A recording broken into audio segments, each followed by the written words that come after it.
ಬೆಂಗಳೂರಿನ ಹೆಗಡೆ ನಗರದಲ್ಲಿ short circuit furniture ತುಂಬಿದ್ದ ಗೋದಾಮು ಹೊತ್ತಿ ಉರಿದಿದೆ. ಆಕಸ್ಮಿಕ ಘಟನೆಯಲ್ಲಿ ಶ್ರೀರಂಗ ಫರ್ನಿಚರ್ಸ್ ಗೋದಾಮು ನೋಡುತ್ತಲೇ ಗೋದಾಮು ಸುತ್ತ ಬೆಂಕಿ ಆವರಿಸಿದ್ದು ಹೊತ್ತಿ ಉರಿದಿದೆ. ಸ್ಥಳಕ್ಕೆ 8 ಅಗ್ನಿಶಾಮಕ ವಾಹನ ದೌಡಾಯಿಸಿ ಬೆಂಕಿ ನಂದಿಸುವ ಕೆಲಸ ಮಾಡಿದೆ. ಸಂಪಿಗೆಹಳ್ಳಿ ಪೊಲೀಸರು ಸ್ಥಳಕ್ಕೆ ಭೇಟಿ ಕೊಟ್ಟು ಪರಿಶೀಲನೆ ನಡೆಸಿದ್ದಾರೆ.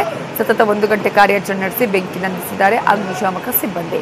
ಗೋದಾಮಿನ ಒಳಗೆ ಮಲಗಿದ್ದ 12 ಮಂದಿ ಕಾರ್ಮಿಕರು ಕೂಡಲೇ ಆಚೆಗೆ ಓಡಿ ಬಂದು ಪ್ರಾಣವನ್ನು ಉಳಿಸಿಕೊಂಡಿದ್ದಾರೆ.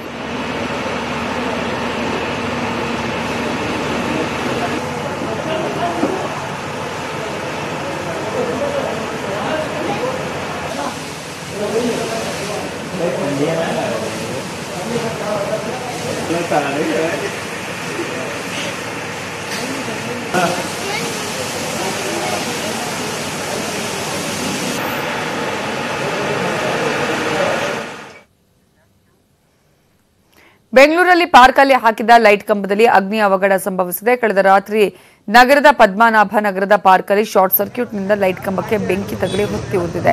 ಕೂಡಲೇ ಪಾರ್ಕಲ್ಲಿ ವಾಕ್ ಮಾಡ್ತಾ ಇದ್ದ ಜನ ನೋಡಿ ನೀರಿನಿಂದ ಬೆಂಕಿ ನಂದಿಸಿದ್ದಾರೆ. ಬೆಂಕಿ ತಗುಲಿದ್ರಿಂದ ಲೈಟ್ ಕಂಬ ಹಾಗೂ ವೈರ್ ಸುಟ್ಟು ಹೋಗಿದೆ.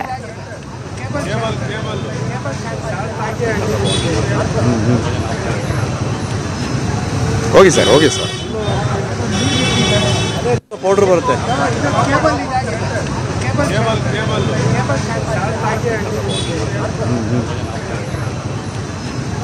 ಹೋಗಿ ಸರ್ ಪೌಡರ್ ಬರುತ್ತೆ.